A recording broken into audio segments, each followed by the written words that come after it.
नमस्कार बंधुगण मोर आउ गोटे ब्लॉग आप समस्त स्वागत करुच्ची आज जी आम जो अंबिका और त्रिनाथ मोबाइल दुकान पाखक हेमंत भाई नुआ फोन एक्चुअली खराब है आज ब्लॉग में बहुत किसी नुआ जिन अच्छी तो चलते ब्लॉग को पूरा देखा गाड़ी पार्क करके पहुंची गलु अंबिका मोबाइल दुकान और त्रिनाथ मोबाइल दुकान तो त्रिनाथ मोबाइल किणवे डिसाइड कले आम आसलु हेमंत भाई को फोन किणा से नुआ फोन ने बाबद सेकेंड हैंड फोन बेसी प्रिफर करते आईटा देखुं गोटे 4000 टका गोटे फोन मिली जो फोनटा बहुत पसंद आए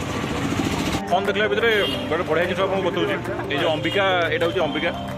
केमझर सब नामी दामी मोबाइल दुकान तो अंबिका मोबाइल दुकान सामने गोटे पान दुकान अच्छे जो केमझर सब पुराना पान दुकान ये साइड सब केमझर पुराना पान दुकान केमझर सब पुराना जो पान दुकान भर ये हूँ गोटे तो वीडियो बनाए भितर मो गोटे पान चुबई सारे आ चुबैला भितर एत टेस्टी अच्छी माने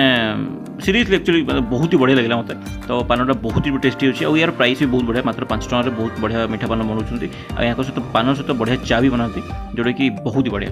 यार जो पानटा बहुत ही टेस्टी अच्छे